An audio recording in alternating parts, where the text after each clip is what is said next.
Yeah, so we carry devices that actually log our flights. So we. Okay. So I fell from 165 feet. Oh my! What's that like for like a story building for someone to try 11 that can't stories. Really yeah, holy fucking hell! And just went to Betty Bye. Sleeping like a baby. Yeah, I mean, Sleep Country, Canada. Why buy a paraglider anywhere else?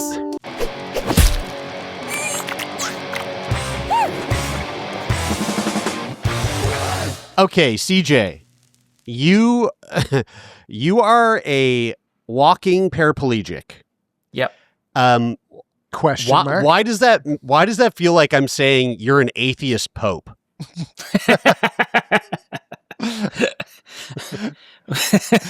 What?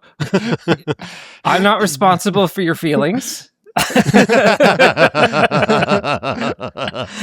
Yeah, no, it sounds like military intelligence, right? It sounds like a huge contradiction. And I didn't know what a walking paraplegic was before I joined the club and got the membership sticker and the button that they give you. It's everybody, and I'd even studied wilderness first aid before my accident. And it's like one of these things where, like, if you have an outdoor accident, you ask the person if they can wiggle their toes, and if they can wiggle their toes, they're suddenly not a paraplegic. And I had my accident, I could wiggle my toes, everybody high-fived that I was gonna make it, and I became a paraplegic who can just walk. So I have damage to my spinal cord where one leg is kind of fucky, and I have parts I don't feel. I have no knee reflex on one side, so it's really easy to fall down. My girlfriend loves it when I have 2 beer because that lack of reflex means I just fall over and pop back up again. Really, really easily. Nice. Like one of those little toys that you squeeze from the bottom and the strings go really taut. Yeah, right. And you let them go and they kind of just like crumble. It is exactly like that. Yeah, I have one of those. But then, like, for paraplegia, it's all the bladder, bowel, and sexual health stuff that gets messed up that people never ever talk about. Which, if you ask any regular paraplegic, they'll say it's probably one of the bigger impacts to their lives. And so I have all of those symptoms, which is challenging. Yeah. Is it? I mean, obviously, we'll get into the what happened to you in your accident, but is it just on the back of something that you said there? It sounded like.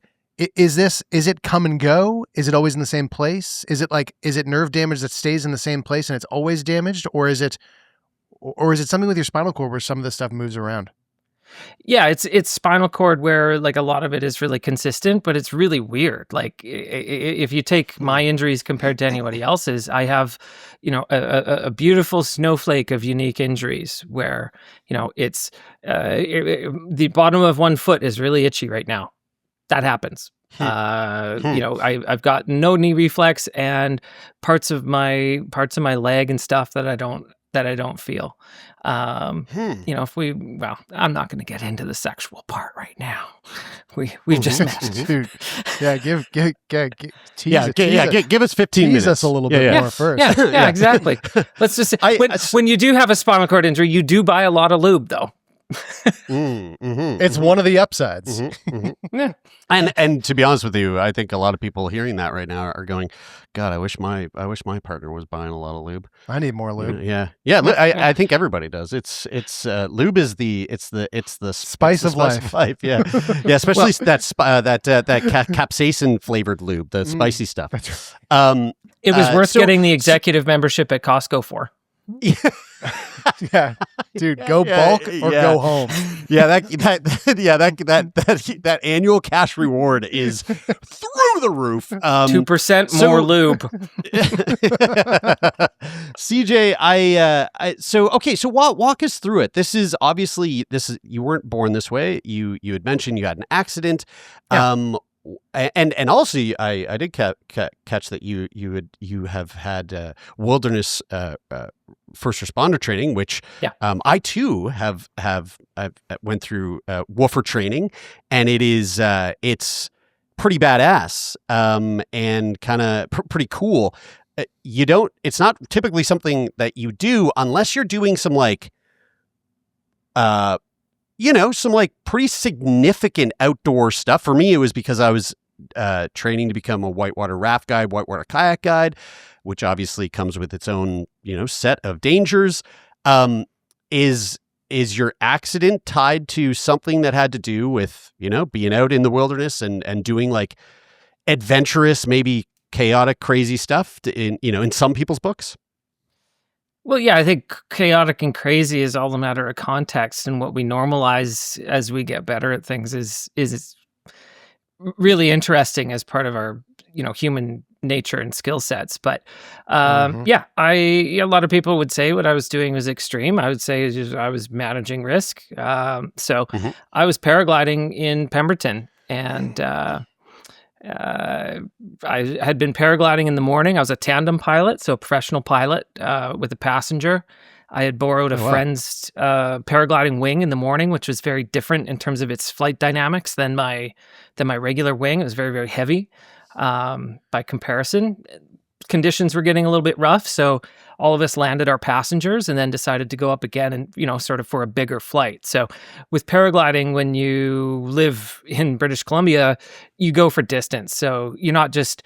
A lot of people get mixed up between parasailing on the lake as a tourist, where you're being pulled behind a boat, and going up a mountain, launching yourself off, trying to grab those rising air currents, those thermals, and then flying for distance, grabbing another thermal, and then continuing down a mountain valley. So can I have a quick question of clarification?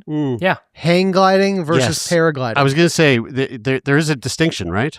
Yeah. So a hang glider is like a rigid thing that you have to assemble. It fits on the roof rack of a car. It's quite heavy, very difficult to carry.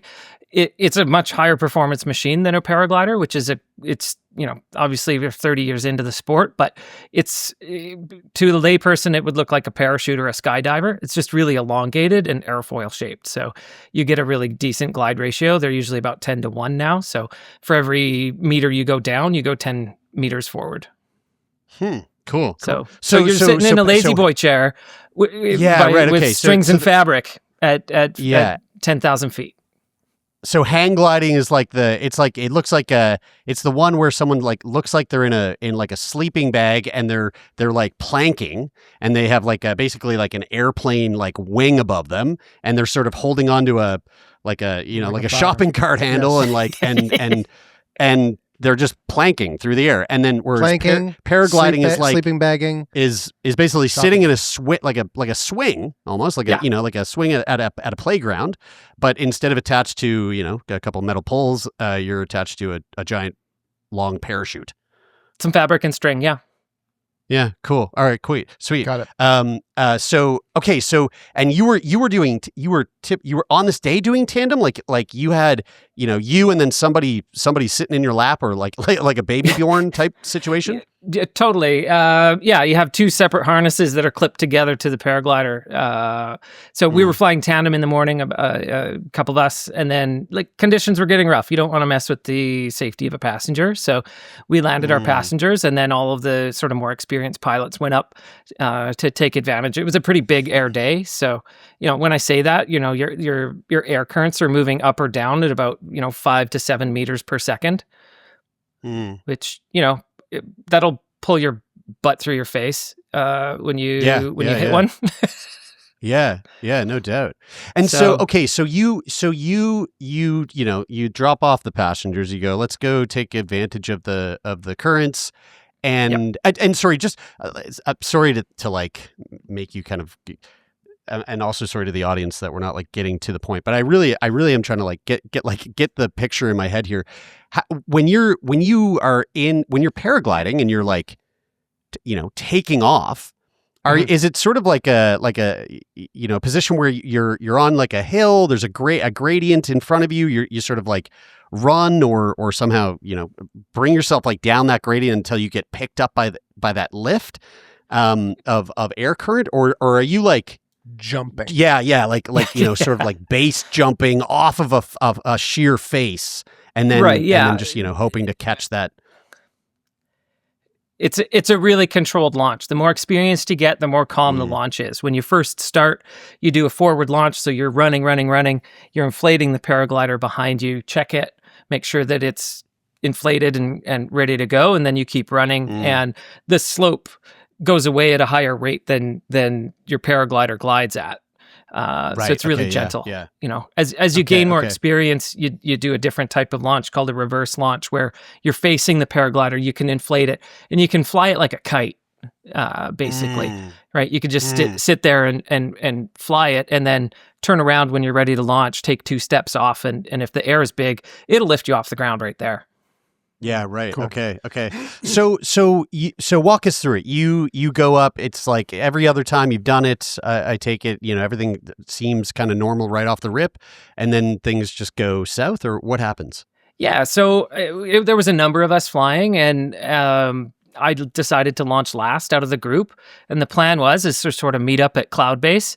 You know, it's a good place to hang out, and then fly distance from there. So when you have multiple paragliders, you sort of spread out a little bit to try to find those rising air currents, and then everybody will come over to where that is. And so I was flying my paraglider really, really slowly in a thermal, trying to catch as much lift as I could. So you circle up like a bird would, basically. Oh, cool. Yeah. But I was flying my paraglider really, really slowly. And again, like I said, the air was quite turbulent. It was quite big, quite rough. And I hit a spot of air that like just really jostled my paraglider, and I jabbed the brake to control it. But I'd been flying this really, really heavy controlled paraglider in the morning. And so I was already flying quite deep into the controls. And so I folded the wing in half. Oh, wow. Okay. It's fabric and string. And so it fits in a backpack. It looks much bigger when you're flying it, but at the end of the day, you could fit in a backpack in the sky too. Right. And so I folded it in half, and my training kicked in, but not the right part of my training. So we do carry reserve parachutes. I could have tossed that, but I thought I had enough altitude to fix the problem and continue my flight. So I worked on solving the problem. I didn't really have any big adrenaline dump of like, oh gosh, this is crazy, I'm going to hurt myself. Until that very last moment as I was free falling and I saw the edge of the bushes, and I just went, oh shit.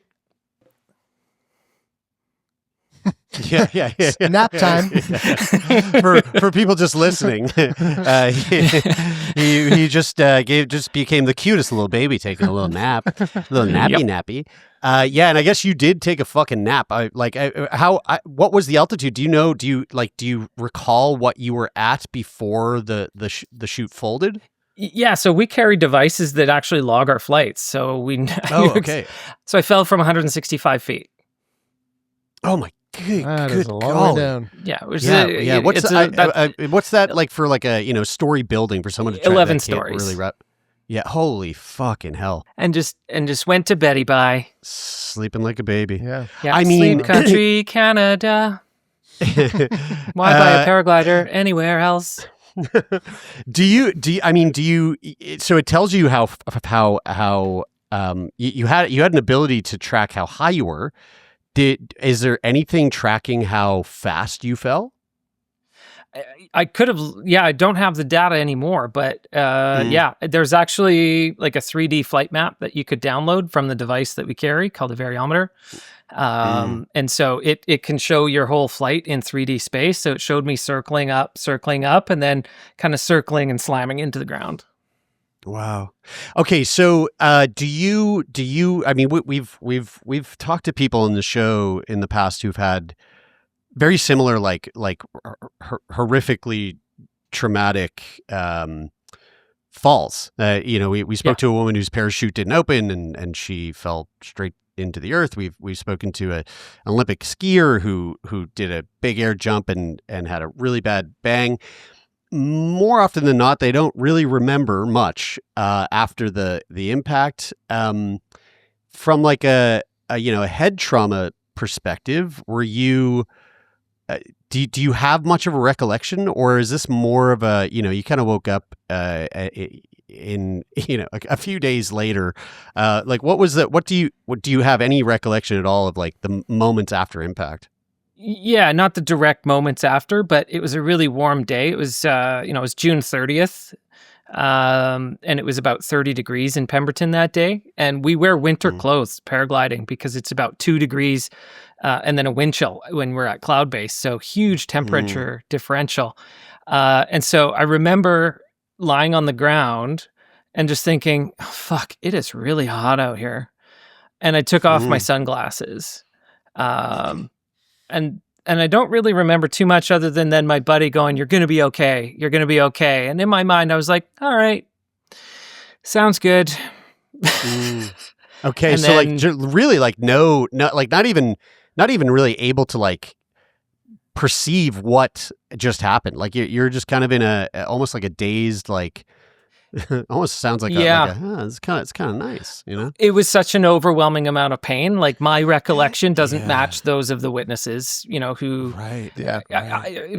I was so fortunate. You know, the paragliding launches are up forestry roads. They're not up smooth highways. And in Pemberton, they've got like a 4-wheel drive ambulance, and they drove it up to meet me. And there was a doctor in Pemberton who had heard about my accident, and she decided to drive her car up the mountain. She ripped her exhaust off on the way up the mountain, and she argued with the paramedics that getting me down the mountain in an ambulance was the worst possible thing that they could do, due to how delicate my back was. We need to paraglide him down. Exactly. Why not? It'll be soft. It couldn't happen twice. What are the odds? Fuck.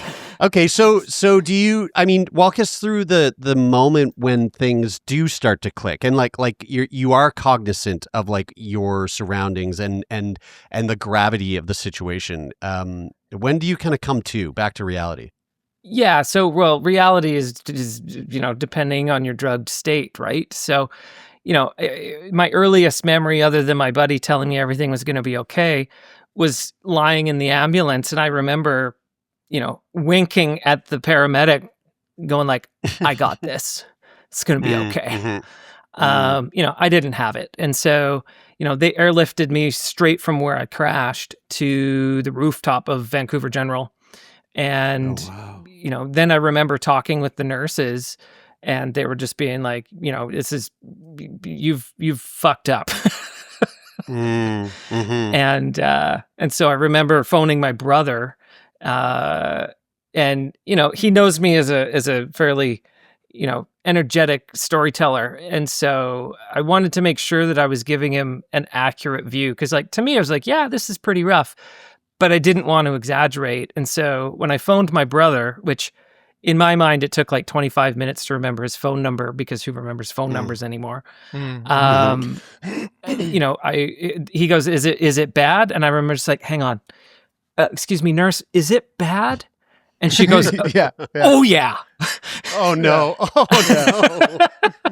You're like, no. The nurse is saying yes. Yeah. And it was bad. And he's just like, "Well, I've got a motorcycle track day in Utah coming up in 2 days. Do you mind if I go to that? And then I'll come and see you." And it's like, yeah, go for it. That sounds like I'm a not lot gonna of be fun. Well, yeah. He's I mean, good at it. how bad was it? Like, what was the, you know, on paper, what do your medical records state was the you know, the trauma? Like what broke? What snapped? What happened? What didn't break? Oh my God. So I landed on my ass, and and so if you know, like those steel balls on the string where you pull one ball and it goes click, click, click, click back and forth. It was kind of like that, but with vertebrae. And so I broke, let's see here. I broke L5, L4, L3, L2, L1, T12, T11, and T10. I broke 2 ribs, and then the force kind of blew out my sternum. Oh my God. So you just had like a huge, massive crunch in your lower, and then obviously into your upper, slightly into your upper back. Yeah, it just went pop, pop, pop, pop, pop, pop, pop, bang. Oh my goodness. And so I guess, like, you know,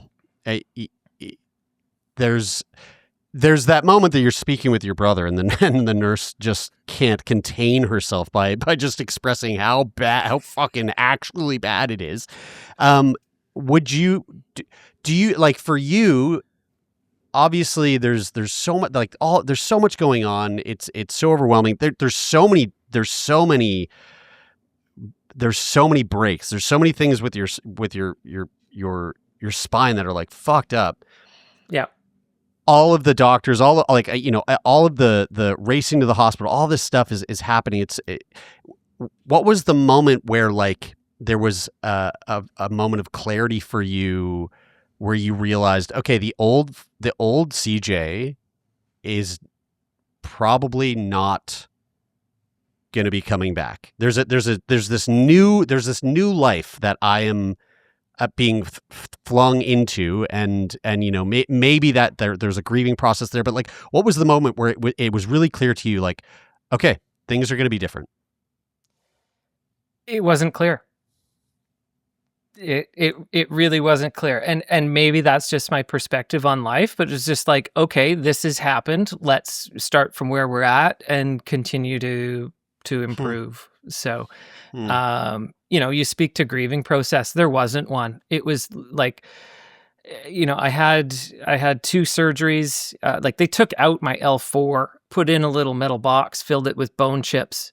They put in long rods and screws into the bottom 6 vertebrae to hold everything together.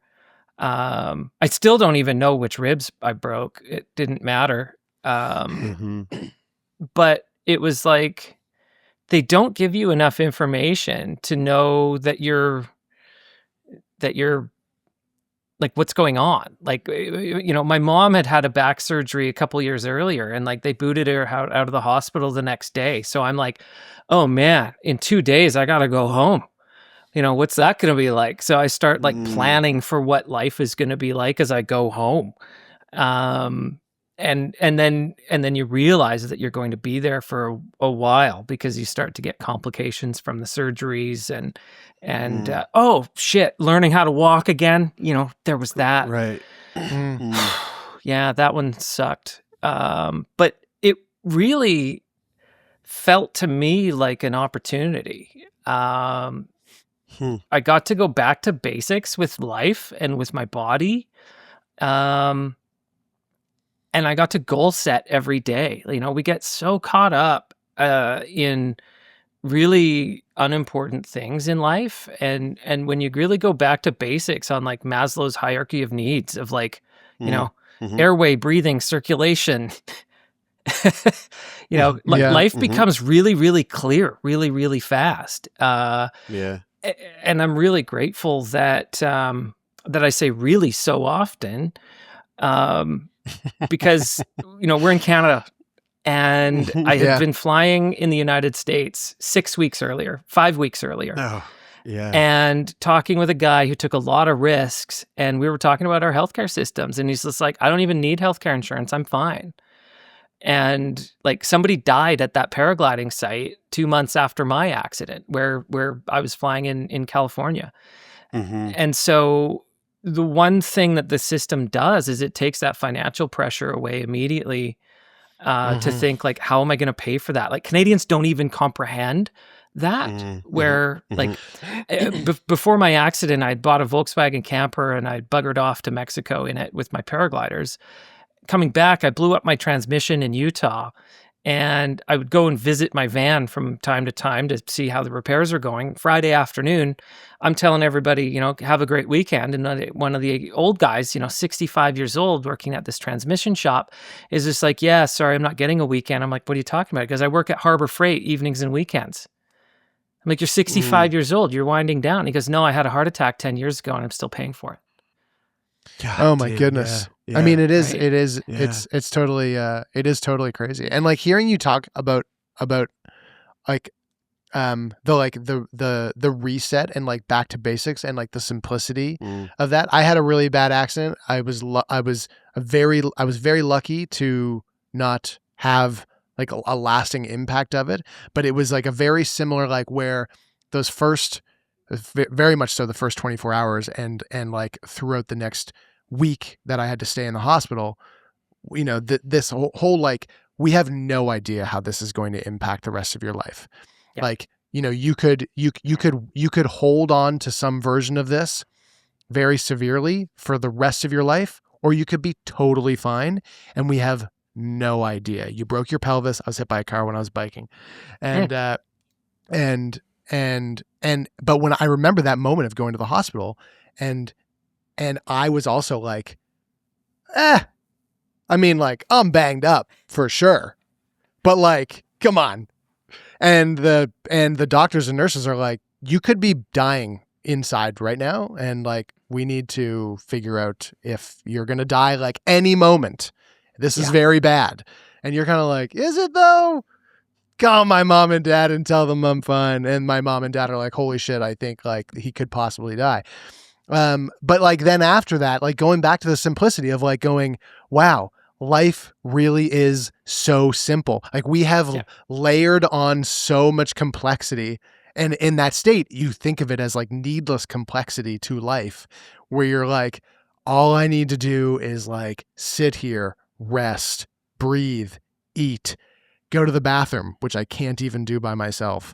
And like, and then all of the complexity of life on top of that seems so silly at that time. And it is, in a way, this like incredible, like you said, opportunity to reset and like look at life from this like fresh new lens. And like, I mean, one thing that does stick out to me is you saying that there was not really any grieving process. And I want to clarify, like, do you feel like there, like, even to this day, there hasn't been that, or do you more so mean like just the way that everything sort of occurred in the hospital, just having to like leave and then learn how to rewalk, learn how to like use this new version of your body. Like you didn't really have time to kind of think about it in those moments, but, or do you mean like even to this day, like there was no grieving the CJ before? There wasn't at all. Wow. Wow. When you escape death and you cheat it like that, it becomes an overwhelming gratitude to be alive. And so if you were to consider like the ability to breathe as a gift, if you're considering your ability to see or to hear or to have any of your five senses as a gift every day, that's what this feels like to me, where like there's just really no time to complain about this shit because I've got a life to live because I've been given that opportunity. And like, I kind of wish like younger people were taught this lesson without obviously having to hurt themselves so badly, because the empathy and the compassion and the care that we would afford ourselves and others would be astronomical in our society. So, you know, for me, it's just like you wake up and you're like, I'm grateful I woke up. Yes. Yeah. You start the day with a W right there. I mean, it's like, it's really interesting how there are certain things in life. There's a number of things or experiences that convey this perspective or understanding of life in a way that is impossible to convey through words. Like it can only be conveyed through experience. I think that you're exactly right. Like having like a life or death situation where you scrape through onto the other end and you're alive. You know, like it's impossible to convey or understand what it's like to have kids before you have kids. Like you cannot possibly convey that emotion or feeling onto somebody else. Like, and you're like, if only we could capture this feeling and give it to people without having to have this experience because of like, you know, like for people who can't have kids, like, you know, it's like, I want you to be able to experience that, but like, you might not, like, even if you don't want kids, I still want you to be able to experience the level of emotion that comes with that. And obviously I don't want you to have to get into a life or death accident to be able to experience this gratitude in life, but there are just some things that you got to experience it to have that perspective. What did you, you know, obviously this is a massive shift in the way that you experience every day.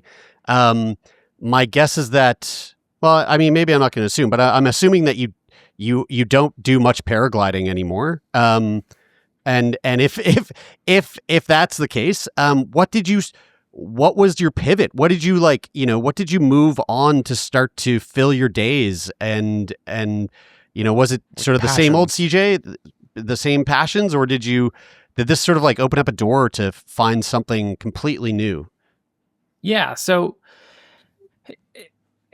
I haven't paraglided since, but gosh, does it ever have a pull on me still, right? Like I feel like it's like the world's most addictive cigarette. The sport is to me the most complete I've ever felt with nature. When you're flying at 12,000 feet and you're seeing bears that don't know you're there, and you can see them on mountaintops and hanging out with their cubs and things like that. Like that does feel like that's been taken away. But when you look at the risk factors and you look at it pragmatically in terms of the amount of time it takes to paraglide well, means you're doing a whole lot of waiting on mountaintops, waiting for a windsock to point in the right direction. And I don't like when your life becomes a gift like that, it's like, I don't have time to wait around to maybe paraglide. And so that to me, as a logical human being, goes, paragliding is now outside my risk factors now. I have the competency, the muscle memory is right there. I feel like I could go like right now and go paraglide safely. But it requires just so much time to para-waiting, we would call it, right? Where you go up a mountain, you're waiting for the wind to get to the right direction, and 3 hours later it might not be, and after waiting and you get hangry and all of that, people start making stupid choices and going, well, I don't really want to hike down, so so I'm going to do something stupid. So I just started saying yes to stuff. So I started maximizing what I felt like I could do with my body. So I started going to the climbing gym quite a bit. And that was a lot of fun. But then like when you're at a bouldering gym and you fall off the wall, like those impacts were a little bit heavy for me. And so I just started saying yes to stuff. So I had some friends who were at the climbing gym. They said, "Do you want to take this salsa class, salsa dance?" And I'm like, "No, when is it? Let's go." And so I learned how to salsa dance. And while I'm at the art center, I see a brochure for an improv class. Well, improv is like the most fun you can possibly have, right? Yes. And so, pump it up. And so I took this improv class, and with the theater company, I was just like, "Hey, what's next?" And they're like, "Actually, we just had somebody drop out of our summer kids production. If you want to play Rumpelstiltskin and the Wicked Stepmother, rehearsals start tomorrow." And I was just like, "Yes, let's do that." So to me, it was a transition into like, what does 6-year-old CJ want? Because I've denied myself the pleasure of what I felt were childish things for too long, because we get focused on those other things, right? Like, the house, the car, the career, the, whatever, versus living. And so I did that play, and then somebody liked my work. And so I got hired immediately after that to play a really serious World War II captain in a really dark sort of play. And while I was in rehearsals for that, they lost somebody in Rock of Ages, the flamboyant musical. So I was doing 10 rehearsals a week suddenly. Crazy. Within 3 months of this, 2 months of this summer production, I was doing 10 rehearsals a week. One is a serious World War II drama. One is me playing Dennis Dupree, the gay bartender in Rock of Ages. And then I'm like, wow, theater is a ton of fun. And so I started to write my own. So I wrote a show called Swipe Right. You can imagine it's about young people fucking. And the fun thing about that show is I encouraged the audience to use their phones during the production. So if there's two characters on screen or on stage talking about whatever match they have on their phone, what do you think of this guy? Everybody's phone in the audience would see what they're seeing on stage. And so they could see text conversations, they could see app matches, all of that sort of stuff. So that was super, super fun. And fortunately, that play got me into the Playwrights Guild of Canada. And then I wrote one more. It was called Fuck That Hurt. And it was a one-man fringe show about the accident and my hospitalization experience. And it's kind of the prequel to the TV show that I'm working on, trying to get off the ground. That's amazing. awesome. And that TV show is called Socialized Medicine, correct? That's right. And you're take us through the process. Like, where are you at with the show? You're currently like working towards getting this seen by the right people. Walk us through that whole sort of process and where you're at and how it feels. Yeah, TV's hard. Yeah. Right. TV's really hard. It's in a previous life, I also owned a sign company, and people don't know how signs are made. It's like they order a sign, we do magic, and they come and they pick up their sign. And the less people know about how a sign is made, the better. And I feel like the TV business is very, very similar, where it's like, okay, you've written a TV show, we're going to put it into this magic box, and chances are it's just going to come out the other side, the same piece of paper with nothing for you. So, having said that, I'm working hard at finding a kind of a qualified production partner for the show. Somebody who's worked in comedy before, preferably in British Columbia, who has some of those industry relationships. I'm participating in a program with CBC called Access CBC, which you guys, I'm sure, are familiar with. And so participating with that allows access to some of the senior executives at CBC to get feedback on scripts and things like that. And so that's really, really helpful to start to open the door as a creator. But, what I'm really hearing in the business right now is if it doesn't have an existing IP attached to it, in that there's a book or there's already a short film or there's something that has an audience, a big Instagram account associated with it, then it feels like it's too high a risk for a lot of production companies. So, my plan for that then is to actually write the story for Fuck That Hurt in chapters and throw it on a Substack. And so, I'm going to, Fuck That Hurt is basically a prequel to Socialized Medicine. The nonfiction prequel to the fiction comedy that is Socialized Medicine, which is a show about the rehab experience. So it's a group of patients in the physical rehab center in Vancouver, where the only thing they have in common with each other is their newly disabled bodies. Well, I mean, here's a little suggestion. Change the main character in both to Captain America, make it a Marvel thing, and dude, that shit will fucking blow up. I guarantee it. That's a great idea. How many Instagram followers does Captain America have? Probably fucking 207, 300. How many? What's the population of America?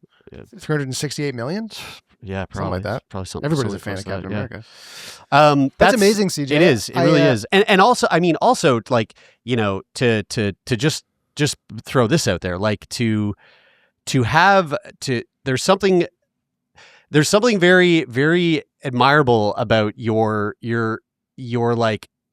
task of falling into this passion of something that really does require thick skin, an incredible amount of grit and determination. And, I mean, just by the sheer fact that you've stood here and told us that through everything you've been through, there hasn't really been much of a grieving process. It's just you're just happy to have like been just able a lot of yes and to wake up. I mean, honestly, like that. If there's fucking anyone out there who's going to take on the task of trying to get a fucking show picked up, you're the exact type of person who's built for that, because the entertainment industry is not for those who cannot take a no. Like if you hear no and your first thought is, well, okay, then you're fucked. Yeah. And it seems like you just like, that's just completely against your nature. Especially since the accident. Like I feel like you've really kind of fallen into your calling, because this is it's just like your attitude and everything towards everything you've been through and how it's sort of like landed you where you are today. It just seems it's almost too perfect. It's so almost so perfect it deserves a fucking TV show. Well, I'm trying. It's the best lesson in rejection is to become an actor. So I'm a full union actor. So I'm working on sometimes network shows and movies of the week and that kind of stuff. And you're doing sometimes dozens of auditions before one hits for you. I'm fortunate that I think my skill level and what they're looking for line up often for me. So, that's been a really good journey. But, still, you're getting rejected absolutely constantly through silence. It's like, you audition, and I have friends who are like, oh, when are you going to find out if you got it? And I say, they start filming without me. Yeah. When they start filming without telling me that they started. Well, let me ask you. I mean, so from just from a curiosity perspective, you're so someone who's a walking paraplegic. Do you have any? Do you require any sort of aids? Like, do you have whether it be canes or any sort of visual identifiers that you have a disability, or when you walk into the room to audition? Unless you make a misstep, no one really no one has any clue that you're coming into this with some sort of disability. Nobody knows. I'm very fortunate with the amount of time and effort that I put into recovery, combined with the injuries, which allowed me to recover the way that I have. I've run several half marathons and done the Whistler Grand Fondo, bike race and that kind of stuff. I've done more competitive running since my accident than before it.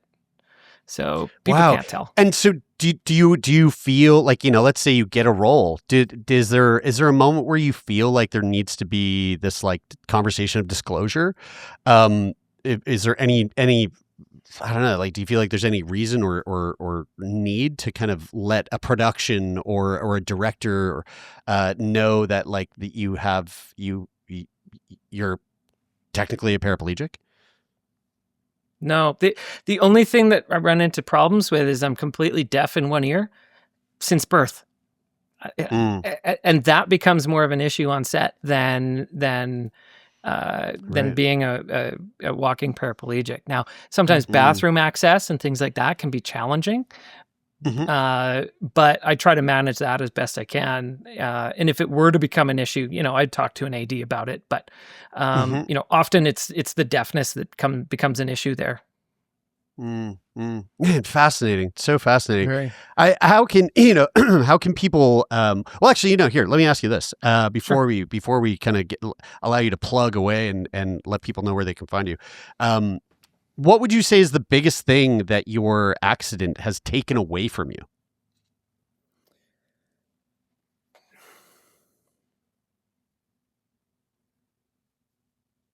Insert dramatic pause here. Honestly, the ability to piss and shit properly. That's the unseen part of being a walking paraplegic. I can't tell you how jealous I get when I go to the airport bathroom after a long flight and I see those guys with their hand up against the wall and they're just like, oh. Yeah. Because it just doesn't operate like that for me. Is it do you have a feeling of needing to go, but your body just won't allow it to go? Yeah, exactly. So fortunately, I have the sensation of needing to go, but it's a condition called flaccid bladder and flaccid bowel. So my bowels don't move properly. So, I'm taking drugs for that. And then technically I need catheters in order to urinate properly. Fortunately, I have enough core strength that I can just kind of bear down and push. But as I age and get older, or if I have a headache for that matter, then I need to use a catheter because I can't put that type of sort of blood pressure through my body. So, and for the bowels, is it literally just it's sort of almost like a medication that that causes convulsions and how does that work? Do you have to time the medication? If you can't push it out, then what is the process there? It's all timing. It's a delicate balance of timing. And it's funny, you know, at the time that we're recording this, I had a great routine with my bowels for 7 years. And at the beginning of last month, it just all went out the window, and the drugs that I was taking just stopped working. And so my partner and I, we co-own a couple of businesses together, and we were in France on work. And, you know, here I am in Paris, like the most beautiful romantic city in the world. And I'm like, can't leave just in case I have an explosion today. Yeah. And so what is it? Is Honey, it we're like, I having a mean, it's poop obviously day. more than just like a laxative or something. Like, is it a medication that like literally stimulates your colon so that it like, you know, it involuntarily does the process of moving the bowels? Yeah, you've nailed it. And like, there's different types Wow. of laxatives, right? There's ones that Right. add moisture to your stool, and then there's ones that, you know, that sort of cause that physical reaction. So, you know, for me, it's those ones that cause the physical reaction that tend to work the best. And Have you ever taken Senna? Try to manage it. So Senna was my routine for 7 years, and Senna doesn't. Have you ever stopped working? And what about the film? The film? I'm watching film? a movie about this. Yeah, Senna, the movie Senna. Oh, yeah. yeah. I mean, I am I'm an watching a F1. movie about this. I'm an F1 You know- fan, and I didn't even get that joke. Yeah, you got to put the Ayrton in there. Hey. You know, I bet you if I watched that film from like his POV, I'd probably shit myself. Yes. Yeah, that's right. Yeah, that would get you to it. I had to take, so when I got hit by the car in the first like 24 hours, I mean, I just like, I had to pee so bad, but my body just like wouldn't let me do it. So I have that like that little bit of like experience with that. But then also I took Senna, I don't know, whatever, it was like 5, 6, 7 days. I obviously didn't use the bathroom. I was on opioids and all that shit. And it was probably like 10 days. And then I took Senna. My partner takes it on a regular basis just because she loves the stuff. She can't get enough. She just can't get enough of it. And It's like and she herbal was like- tea. she- Blink, blink. yeah, and I was like, I feel like I should take a laxative, and she was like, you should take Senna, and I was like, yeah, okay. I took definitely Too much. way too much. Oh no! It Taylor. was Oh no! the most excruciating experience. I mean, I was on the toilet For you and Kyla. I was on the toilet. I was on the toilet, and plus my pelvis is broken, and I've got like 6 broken ribs. So I'm on the toilet, and my God. body just won't stop contracting, Yeah. and I'm like, Yep. oh god, oh, it was the worst. Yeah. And then it just goes, and you're like, what? I am not a fountain. Yeah, I took too much Senna once, and I ended up in the ER from it.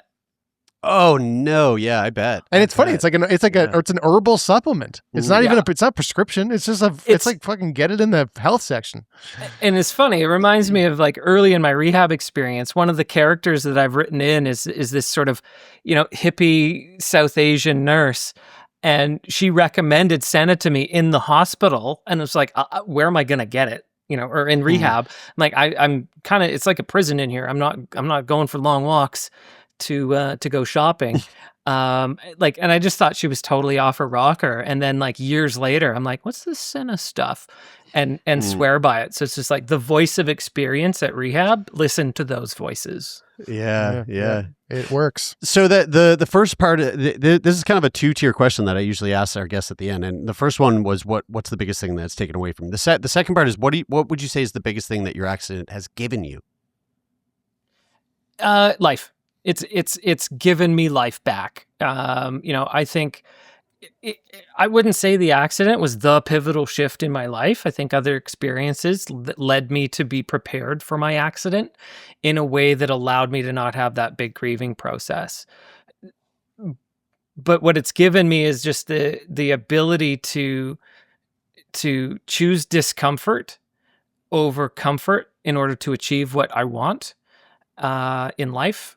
And also to just pace myself.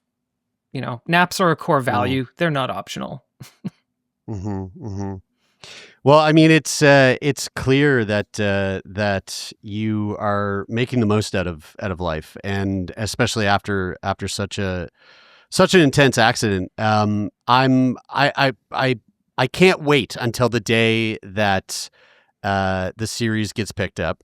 I have no doubts that again, like if there's anyone out there who's going to be able to do it, it's someone like yourself who has that determination to just throw yourself full force into something like acting and performance and now, production and producing.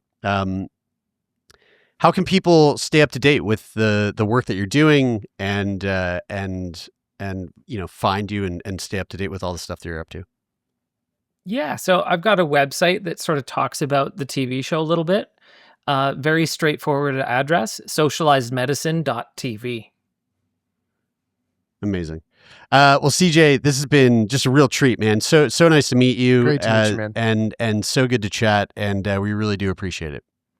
I appreciate it as well. You guys are making a good thing and interviewing probably more interesting people than most other podcasts, other than me. But, you're doing good work. Thank you.